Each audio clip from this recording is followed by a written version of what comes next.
특별할 것도 없는 일상의 기록이었습니다. 관심사가 같은 이들과 공유하며 서로를 격려했고, 새로 나온 물건이 있으면 먼저 사용해보고 그 후기를 사진과 함께 올리며 정보를 나누었을 뿐입니다. 그것이 나의 인생에 끔찍한 일을 만들어낼 거라고는 단 한 번도 상상한 적이 없었습니다. 어느 날 갑자기 온 그 문자를 확인하기 전까지는 말입니다. 할 말 있다고, 그래서 대화를 해야 될 것 같다고, 보여줄 게 있다고. 갑자기 말을 걸어온 사람이 보내준 건 짧은 영상. 누군가와 성관계를 하고 있는 여성을 촬영한 것이었습니다. 그런데 영상 속 여성의 얼굴을 자세히 보니 현주 씨 자신의 얼굴과 매우 닮아 있었다는 겁니다. 처음에 저한테 보냈을 때 정면으로 나온 거 셀카 하나랑 그 영상이랑 같이 보냈었거든요. 그래서 이 얼굴을 거기다가 이렇게 합성을 한 거구나, 그때. 그 셀카는 무슨 사진이었어요? 제가 그냥 인스타그램에 올렸던 사진. 이어진 문자의 내용은 사진만큼이나 충격이었습니다.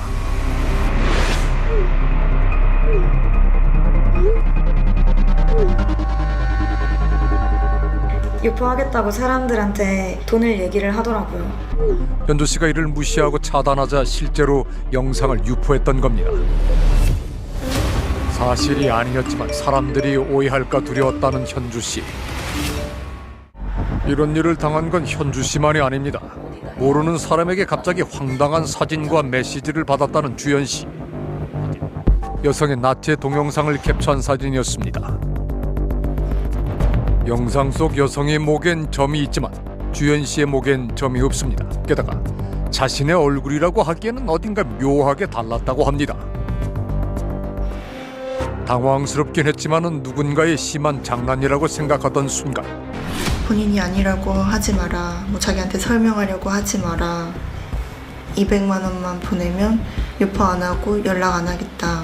처음에 너무 어이가 없어가지고 웃었거든요. 그러니까 유포해요? 이러길래 하라고 했어요. 그럼 차단했거든요. 한 이틀 뒤인가 또 다른 계정으로 왔어요. 제가 잠깐 사는 지역 대면서 거기 날씨는 어떻냐. 마치 주연 씨를 잘 안다는 듯이 사는 지역과 지인의 이름을 들먹이며 또다시 협박을 해왔다는 겁니다. SNS에 일상을 기록한 사진을 올렸을 뿐인데 어느 날 갑자기 성착취 영상의 주인공이 된 현주 씨와 주연 씨. 어떻게 이런 일이 가능했던 걸까? 딥페이크. 2014년 처음 개발되어 2017년부터 세상에 알려지기 시작한 이 기술은 영상 속 얼굴을 다른 사람의 얼굴로 바꿔주는 인공지능 기술을 가리키는 말입니다. 인공지능이 딥러닝이라는 반복 학습 과정을 통해 사람의 얼굴 특징을 스스로 공부한 뒤 그 학습을 바탕으로 여자의 얼굴을 남자의 얼굴로 바꿀 정도로 그럴듯하게, 그것도 매우 짧은 시간에 바꿔주는 첨단 기술입니다. 인공지능이 일정 시간 동안 스스로 학습을 반복하면 CG로 100일이 걸리는 일을 하루 만에 가능하게 해주는 건 물론 학습한 얼굴을 가진 사람이 주인공인 새로운 영상도 만들어낼 수 있다고 합니다. 그것이 알고 싶다에서는 여러분의 제보를 기다립니다. 실제에서 말씀하신 영상은 아니고요. 저희가 인공지능 기술을 활용해서 없었던 걸 아예 합성을 하는 겁니다. 사진 한 장 가지고 이 사람을 살아있는 것처럼 말하게 하는 기술도 저희 같이 연구하고 있고 굉장히 빠르게 발전하고 있습니다. 상상이 현실이 된다는 말처럼 그림 속 모나리자를 마치 살아있는 사람처럼 만들 수 있고, 사진 한 장만으로 누구나 유명 영화의 주인공이 될 수 있다 보니 영상산업 분야에서는 그야말로 신세계를 열어줄 혁신적인 기술로 기대를 받고 있습니다. 그런데 정작 이 기술이 가장 많이 사용되는 곳은 다소 충격적입니다. 2019년 네덜란드의 보안업체가 만든 보고서에 따르면 전 세계 온라인에 퍼져있는 딥페이크 영상의 96%가 다른 사람의 얼굴을 합성한 가짜 포르노 영상물이라는 겁니다. 현주 씨와 주연 씨가 받았던 영상이 바로 딥페이크 기술을 통해 합성된 가짜 포르노 영상입니다. 반면 공익적인 목적으로 사용된 예도 있습니다. 러시아 성소수자에 관한 박해를 다룬 다큐멘터리 영화에서는 출연자 보호를 위해 모자이크 대신 딥페이크를 이용했습니다. Microexpressions, everything is true to the underlying character in the film, to this survivor of torture, and yet he's wearing this mask in such a way that nobody would know who he is. 우리도 이 방법을 활용해 볼 수 있지 않을까? 모자이크보다 더 확실하게 피해자들의 신원을 보호할 수 있는 방법, 딥페이크로 가상 얼굴을 만들어내는 겁니다. 이 얼굴은 닮은 분은 어딘가 있을 수 있겠지만 저희가 만든 거는 전혀 다른 얼굴들을 섞어서 제작한 가상 얼굴입니다. 피해자들의 동의 하에 제작된 딥페이크 영상. 지금까지 본 현주 씨와 주연 씨의 모습은 딥페이크로 바꾼 세상에 존재하지 않는 가상의 얼굴이었던 겁니다. 사용하기에 따라 누군가를 공격할 수도, 누군가를 보호할 수도 있는 딥페이크. 그것은 과연 악마의 기술일까? 신세계를 열 혁신의 기술일까? 지난 2019년 영국에서 있었던 신종 범죄가 전 세계의 이목을 집중시켰습니다. 2019년에 영국에 있는 조그만 에너지 회사의 CEO한테 독일의 그 상사가 전화를 해서 지금 당장 22,000유로를 헝가리에 있는 어떤 계좌로 보내라. 돈을 보낸 이후 확인해보니 독일의 CEO는 전화를 한 적이 없었습니다. 전화 속 목소리는 딥페이크 기술로 만들어낸 가짜였던 겁니다. 유럽에서 계속 반복되는 보이스피싱 범죄들, 딥페이크 기술로 만든 목소리를 이용했습니다. 전문가들은 음성보다 더 위험한 건 영상이 될 거라고 우려합니다. 무슨 영상 통화 피싱이 이제 나올 판이지요. 영상 전화로 돈 좀 보내줘. 뭐 이런 것들은 나올 가능성이 큽니다. 딥페이크인 경우에는 주로 타겟이 얼굴이기 때문에 약간 좀 뿌연 것들이 있는 거지요. 그런 경우에는 일단 가짜 아니야라고 생각하시는 것이 좋습니다. 하지만 이런 방법만으로는 구별할 수 없는 가짜가 있습니다. 1969년 최초로 달 탐사에 성공한 우주인으로 알려진 닐 암스트롱. 그런데 Good evening, my fellow Americans. But the men who went to the moon to explore in peace will stay on the moon to rest in peace. 이 영상은 1969년 아폴로 달 탐사의 실패를 대비해 닉슨 대통령이 따로 준비한 연설문을 최근 딥페이크로 재현한 영상이었던 겁니다. These brave men. 딥페이크가 역사적 사실마저 조작할 수 있음을 보여준 사례입니다. 역사적 사실만큼이나 쉽게 조작할 수 있는 건 현실을 혼란에 빠뜨리게 만들 가짜 뉴스입니다. Democracy is a fragile thing. More fragile than you want to believe.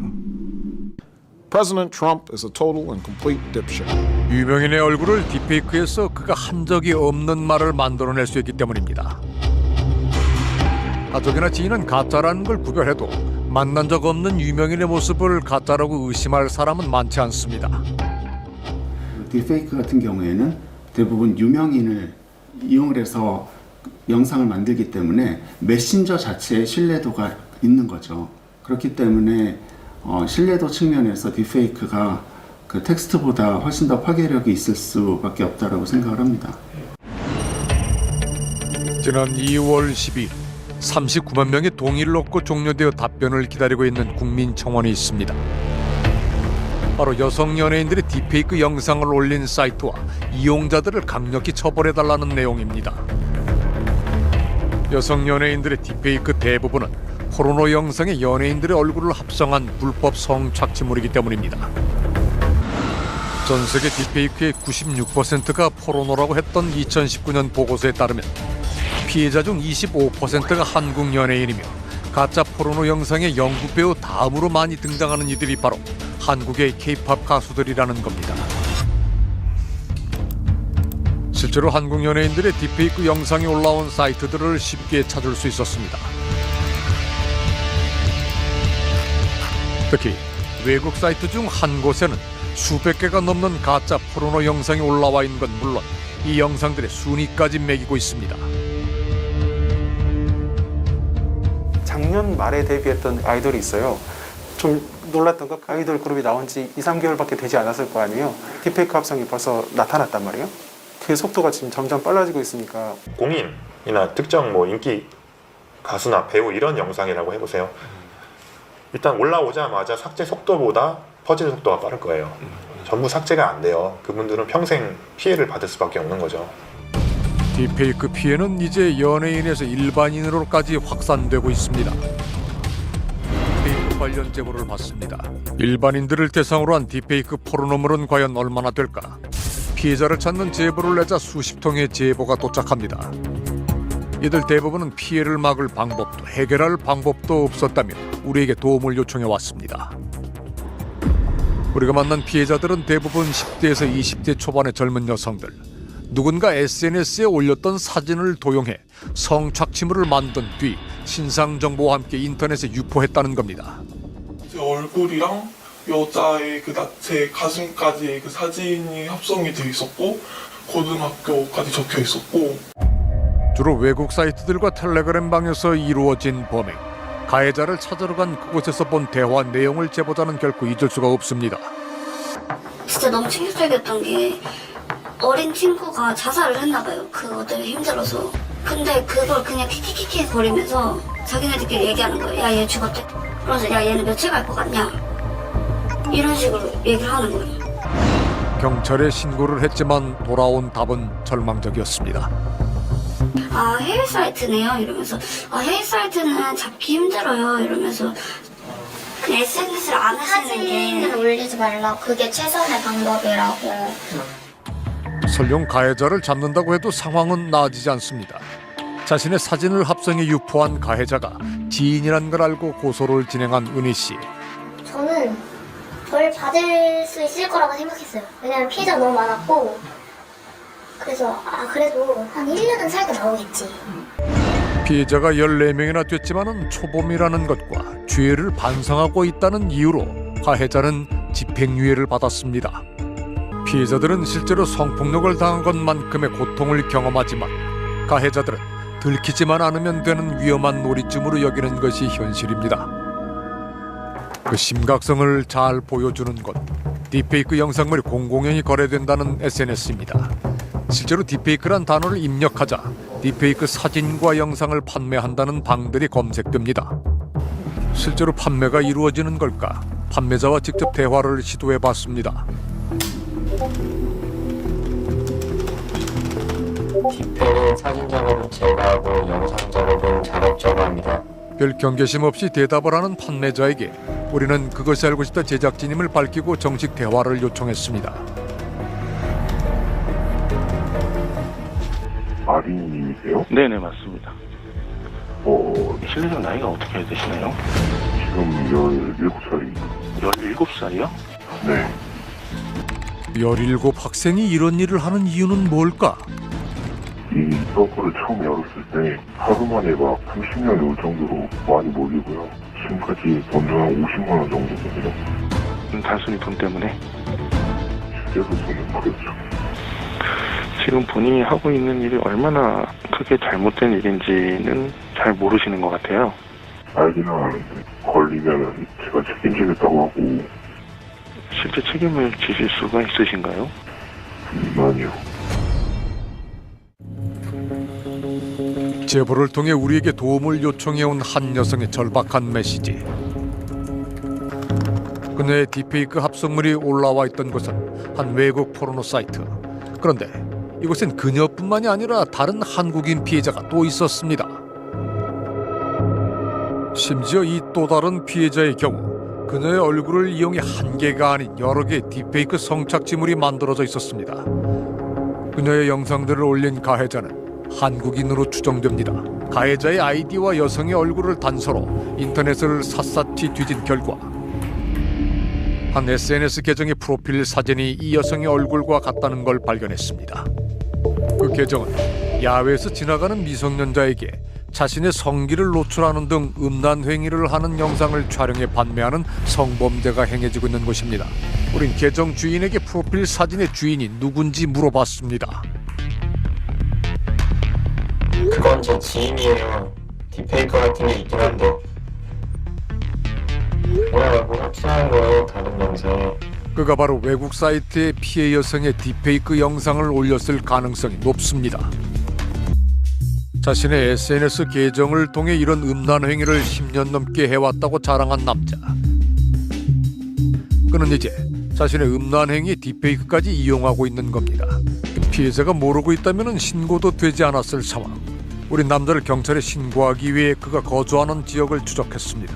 먼저 영상 속 건물 주변을 확대해 한 식당을 찾은 뒤 전국에서 같은 이름을 가진 식당을 찾아 그 지역을 로드뷰로 살펴봤습니다. 그리고 마침내 비슷한 건물을 찾았습니다. 직접 찾아가 영상과 비교해본 결과 가해자가 출몰했던 지역이 맞습니다. 지역을 확인한 우리는 해당 관할 사이버수사대에 남자를 신고하기로 했습니다. 대단히 심각한 걸로 보이고요. 동일한 피해자를 대상으로 이렇게 많은 영상을 고유하고 이렇게 제작을 하는 자체는 일단은 정통망법상 음란물 유포는 되고요. 시기가 6월 25일 이후라면 성폭력 특별법에 의해서 허위 영상물 제작 반포 등으로 처벌할 수 있고요. 남자가 피해 여성의 딥페이크 영상과 미성년자 성착취물을 올린 SNS는 모두 외국 사이트. 사이버라고 해서 뭐 전혀 흔적이 안 남을 거라고 피해자도 생각했지만은 저희들은 이 사이버상에 일어나는 모든 범죄에 대해서 흔적은 남아 있다. 트위터에 올린 내용들을 토대로 확인을 하다 보면은 어느 정도 특정이 가능할 것으로 보여집니다. 사이버 수사대는 과연 남자를 찾아낼 수 있을까? 남자를 신고한 뒤 일주일 만에 우리에게 도착한 소식. 우리 SBS 거기 자격도 제보를 받은 그 다음 날에 저희도 이제 피의자를 좀 특정을 했고요. 관련돼서 5일 만에 지금 검거를 했습니다. 이 남자의 딥페이크 영상물에 이용된 여성은 과연 본인의 피해 사실을 알고 있었을까? 전혀 모르고 있었습니다, 사실은. 그래서 상당히 제가 접근할 때 상당히 처음에 많이 힘들어했고요. 2차 피해를 막 담제하기 위해서 영상물에 대해서도 신속히 차단 삭제를 했고요. 또 피해자가 필요로 그 심리적 지원이라든지 여러 가지 보호자 지원 문제 부분도 적극적으로 좀 지원해 줄 예정입니다. 이런 지원이 가능한 건 과거 정보통신망법이나 형법을 적용했던 딥페이크 범죄를 지난해 6월부터 성폭력 특별법으로 처벌할 수 있게 법이 개정됐기 때문입니다. 어떤 차이가 있냐면 우리가 흔히 아는 성폭력 범죄자들에 대해서 부과하는 전자발찌라든지 신상정보 공개라든지 취업 제한이라든지 이런 것들이 적용이 되지 않았었어요. 근데 이제는 이게 성폭력 범죄로 들어왔기 때문에 그런 조치들이 취해질 수 있고요. 더불어 피해자를 보호하는 여러 조치도 이제 적용이 가능해집니다. 피해자 보호 조치 중 대표적인 것이 국가가 운영하는 영상물 삭제 지원 센터입니다. 24시간 또 온라인 게시판을 통해서 저희가 그 피해 접수를 받고 있고요. 저희한테 삭제 지원을 요청하고 유포 정황이 발견되면 즉시 3개월 동안 긴급 삭제 지원을 하고 저희가 일단은 공적 지원을 무료로 다 서비스를 지원해 제공해 드리고 있다는 점 용기를 내서 많이 저희 센터로 즉시 와 주셨으면 좋겠어요. 인간과 인공지능이 공존하게 될 세상에서 인간의 상상을 현실로 만들어주는 것이 딥페이크 기술이지만 그 상상은 결국 인간이 만들어낸다는 것을 잊지 말아야 할 겁니다. 딥페이크가 만들어내는 것은 환상의 세계죠. 일종의 꿈 같은 그런 미래인데 그것이 좋은 꿈일 수도 있고 악몽일 수도 있고 그거는 모두 사람에게 달린 것 같아요.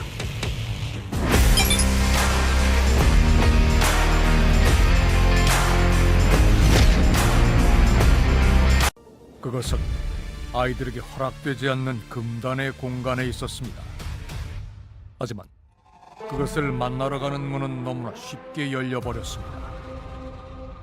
아이들은 미처 몰랐습니다. 그것을 향한 사소한 호기심으로 내디딘 발걸음이 끝내 파국을 몰고 온다는 사실을 말입니다. 할아버지가 다른 사람 물건 받은 것을 그 현금으로 줘야 되니까 15만 8천 원짜리 하나 400만 원짜리 하나를 담아서 현금 담아서 이렇게 넣어놨어요. 돈을 주려고 이제 이렇게 열어보니까 15만 8천 원짜리 있고 400만 원짜리가 없는 거예요. 안 그래도 당시 자꾸 현금이 없어졌던 탓에 같이 사는 손자를 의심했다는 할머니. 결국 준석군을 다그쳤다고 합니다. 여기 저 바지를 입었는데 효자손은 여기를 대여섯 대를 때렸어요. 이거. 그리고 뭐 이게 막 사방에 멍이 들어가고 온 거예요, 여기가. 친구의 강요로 돈을 훔쳤다는 손자의 고백에 할머니는 곧장 경찰에 신고했습니다. 그런데 경찰 조사 과정에서 충격적인 사실이 드러났다고 합니다. 한 고등학생이 또래들에게 모텔에서 물고문을 당했다는 제보가 나치 사진을 찍어 협박하고 이것도 모자라 모텔에 가둬놓고는 물고문을 하기도 했습니다. 협박을 했고 녹지에 물 받아서 강제로 물에 들어가게 하고 아마 그랬던 것 같아요. 그런 혐의가 인정돼가지고 영장 신청하고 발부해서 송치를 한 겁니다. 사건이 있었던 지난 5월에서 6월 사이 준석군이 할머니 가방에서 훔쳐 유군에게 가져다 준 돈만 800여만 원에 달했다고 합니다. 가해 학생 유군은 중감금치사, 공갈 등의 혐의로 징역 1년 6개월의 판결을 선고받은 상태. 아예 그걸 안 했으면 걔가 저를 볼 일도 없고 걔가 그럼 그렇게 큰 돈을 그렇게 막 할 일도 없고 그냥 그렇게 생각했어요. 그것으로 인해 파국을 맞이한 아이는 또 있었습니다. 지난해 9월 날이 좋아 강가를 걷고 있었다는 40대 문동환 씨는 다리 위에서 뜻밖의 상황을 마주하게 됐다고 합니다. 보자마자 지금 뭐 하는 거냐고 해서 바로 붙잡았죠, 제가. 목덜미하고 이제 이 겨드랑이 사이를 파고가지고 이렇게 바로 끌어안아 버렸습니다. 난간에 매달려 있던 이는 놀랍게도 당시 17살의 고등학생이었습니다. 괴롭힘, 뭐 폭력, 협박 이렇게 다양하게 문제가 좀 있었던 것 같고, 그래서 그 이유는 무엇이냐라고 얘기를 했을 때 금전적인 문제다라고 대답을 했던 걸로 기억을 합니다. 1년 전 그날 극단적인 선택을 하려 했던 아이를 우린 어렵게 만날 수 있었습니다. 돈을 빌렸는데 이제 베팅을 하다가 돈을 한 번에 다 잃었었거든요. 지금까지 그러면 도박으로 잃은 돈이 어느 정도 돼요? 최소 2천만 원에서 4천만 원 사이 정도 되는 것 같아요. 민우군을 절망에 빠뜨렸던 그것은 바로 온라인 도박이었습니다. 앞서 만난 준석군이 물고문을 당하며 큰 돈을 뺏겼던 이유도 온라인 도박 때문이었습니다. 무슨 도박을 했어요? 파워볼이나 이런 거. 그냥 가가지고도 걔는 계속 도박을 한 거예요. 걔가 처음에 100만 원으로 시작해서 200만 원 만들고 그리고 400만 만들고 마지막에 한 번 더 당한 거예요. 400만 원을 올리면. 그러다가 이제 따이니까 이제 돈이 없잖아요. 그래서 이제 저도 가져오라고 한 거죠. 호기심으로 찾아온 아이들을 중독시켜 결국 파국으로 이끄는 온라인 도박. 그 실체가 몹시 알고 싶어집니다. 불법 유통 사이트에 막 들어가면 광고 같은 게 있는데 그게 거의 다 토토 사이트여서 그거 그냥 클릭하면 바로 들어가기 때문에 모든 배너가 그야말로 도박 사이트로 도배가 돼 있는 상황. 게다가 가입도 간단합니다. 주민등록번호 쓰는 게 없어서 제 거 전화번호 그리고 제 이름 그리고 제 계좌 그것만 쓰니까 다 되더라고요. 아이들이 쉽게 도박 사이트에 유혹당하는 이유는 또 있었습니다. 처음에는 돈이 없이 그냥 사이트 가입하면 주는 이제 공무원이라고 공짜원이 5,000원으로 시작했어요. 일단 제가 처음에 도박을 시작했을 때 저희 반에 5명 정도 있었는데 이제 공짜원이 준다니까 그 5명에서 10명이 되고 10명에서 15명이 되고 진짜 거의 반에 몇몇 학생을 제하고는 다 그 공무원이고 한 번씩 했었거든요. 발달 특성상 청소년들은 또래 집단의 영향을 많이 받기 때문에 친구가 하는 것을 쉽게 따라하는 경향이 있습니다. 때문에 청소년 도박은 한 명의 슈퍼 전파자로부터 시작되는 경우가 대부분입니다. 이런 특성을 도박 사이트들은 적극 이용한다고 합니다. 저는 이게 감염병이라고 생각하거든요, 일종의. 어떤 친구가 도박을 하고 있고 돈 따는 걸 보고 주위 애들이 부러워하거나 혹은 그런 친구들과 어울리다 보면 자연스럽게 하게 되거나 뭐 이런 상황들에서 쉽게 빠져드는 것 같고요. 온라인 도박을 접한 아이들은 처음 돈을 땄던 짜릿한 경험을 잊지 못하는 경우가 대부분입니다. 처음에는 돈을 따더라고요. 5,000원 준 걸로 5만 원인가? 뺐어요. 그래서 계속 했고 10만 원을 넣었는데 거기서 제 200만 원을 딴 거예요. 야, 나는 도박에 재능이 있다라고 생각을 해서 충전하는 금액이 막 100만 원, 300만 원 이렇게 됐던 것 같아요. 한 번 돈의 맛을 본 아이들은 더 깊고 빠르게 온라인 도박에 빠져들었다고 합니다. 하지만 그 달콤함은 오래가지 못했습니다. 딴 거는 그래도 한 1억은 따지 않았을까 싶어요. 1억 어디 있어요? 다 날렸죠. 이런 거는 1억 5천 그 정도 될 거예요. 돈이 약간 게임 머니처럼 느껴지고 이제 현실성이 없어져가지고 이제 점점 단위가 커져가다 보니까 이제 제가 지금까지 11억 정도 잃었는데 저도 한 1, 2억 따고 싶어서 계속 하다가 이렇게 된 거거든요. 베팅에 빠진 아이들. 막대한 피해도 온라인 도박을 멈출 수 없던 이유는 뭘까? 보통 바카라 베팅 시간이 15초 정도라서 이제 만약에 제가 한 163번 정도를 박으면 500이 없어지잖아요. 그럼 이제 1분 만에 사라질 때도 있으니까 이제 제가 정신을 못 차리겠더라고요. 아이들이 주로 이용하는 실시간 불법 도박은 5분에서 짧게는 10초 만에 한 번씩 진행되며 대부분 5대 5의 확률로 승패를 맞추는 단순하고 즉각적인 게임들입니다. 이런 게임들은 전부 다 단시간 내에 끝나고 큰 보상을 막 만들어주거든요. 그 시간이 엄청 짧으면서 반복돼 버리게 되면 합리적인 생각에서 더 멀어지는 인지적인 왜곡, 그것 때문에 도박에 더 중독되게 되는 거죠. 시간이 짧을수록 중독 효과가 더 높았던 겁니다. 청소년들이 접했던 30초 내외의 즉각적인 온라인 도박 게임들은 이런 점을 노렸습니다. 전문가들은 이렇게 짧고 강렬한 자극에 노출되는 게 청소년 시기에 특히 위험하다고 경고합니다. 우리 뇌는 어찌됐건 청소년기를 거치면서 보다 발달을 완성해 나가거든요. 그 상황에서 특정 도박과 관련된 뇌의 영역들을 더 자극하게 되는 상황이 되면 그쪽 뇌만 더 발달될 가능성이 있게 돼요. 그러면은 이 친구들의 뇌는 일반적인 경우보다 훨씬 더 도박에 취약하고 도박에 빠지기 쉽고 빠지게 되면 나오기 어려운 뇌의 형태로 발달하게 될 가능성이 있는 거죠. 이런 위험성에도 불구하고 스마트폰의 보급이 높아지면서 온라인 도박 사이트를 이용하는 청소년들의 수가 해마다 증가하고 있습니다. 지난해 아들이 온라인 도박에 빠져 있다는 사실을 처음으로 알게 됐다는 윤미영 씨. 그런데 올해 도박을 끄는 줄 알았던 아들에게 충격적인 채무 관계를 듣게 됐다고 합니다. 900을 빌려서 500을 갚았고 이자를 포함해서 760을 갚아야 된대요. 돈을 빌려줬다는 아들의 친구와 직접 통화도 해봤지만 이런 식의 돈 거래에 대한 문제의식은 없어 보였다고 합니다. 뭐 너희들끼리 뭐 이자 주더라도 이게 360만 원 너무한 거 아니냐. 너희들도 돈을 빌려주는 사람 또한 그렇고 빌려 갚는 사람도 그렇고 어려운 거는 알아야 되니 얘가 아르바이트해서 갚게 해주마.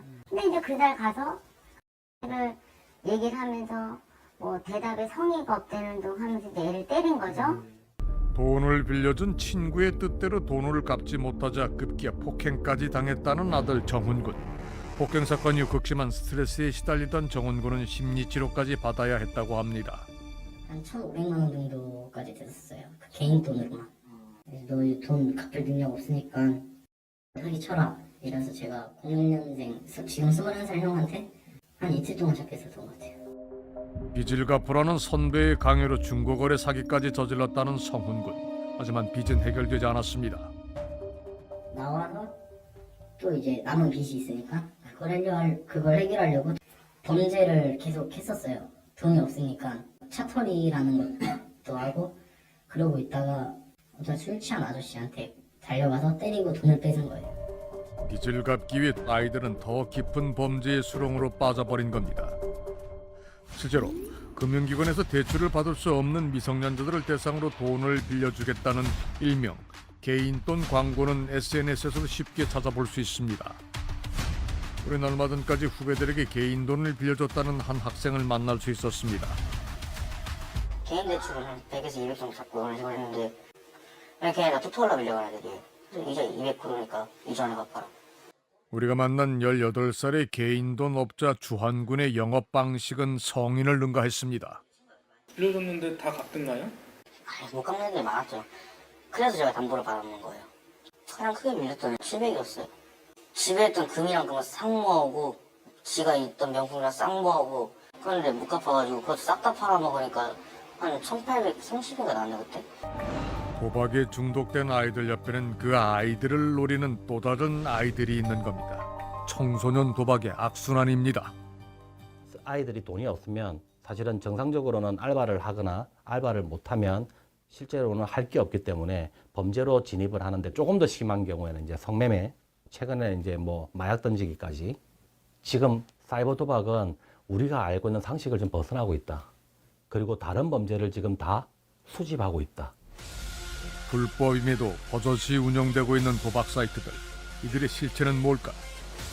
우린 취재를 이어가던 중 한 메이저 도박 사이트의 운영진이었다는 제보자와 연락이 닿았습니다. 일반적인 도박 사이트가 월 수익이 10억 이상만 넘어도 저희 속개마다 레이저라고 불리거든요. 저희는 1년 정도 남짓하고도 10만 명이 넘었고 월 수익이 그때는 10억이 넘는 상황이었죠. 짧은 시간에 사이트를 빠르게 키울 수 있었던 이유가 있었다는 배 씨. 청소년 회원들이 큰 몫을 했다고 합니다. 지금 미성년자들이 제일 많이 흔하게 접근하는 공무원이라는 걸 모르게 된 거죠. 저희는 실제적으로 정말 수익을 내면 어느 정도 금액까지 환전해주겠다는 조건에 공무원을 만들었는 거죠. 반 친구들 10명만 데려와도 5만 원인데 그때부터 미성년자의 붐이 불기 시작하더라고요. 운영자 배 씨는 온라인 불법 도박 사이트 업계의 은밀한 비밀도 말해줬습니다.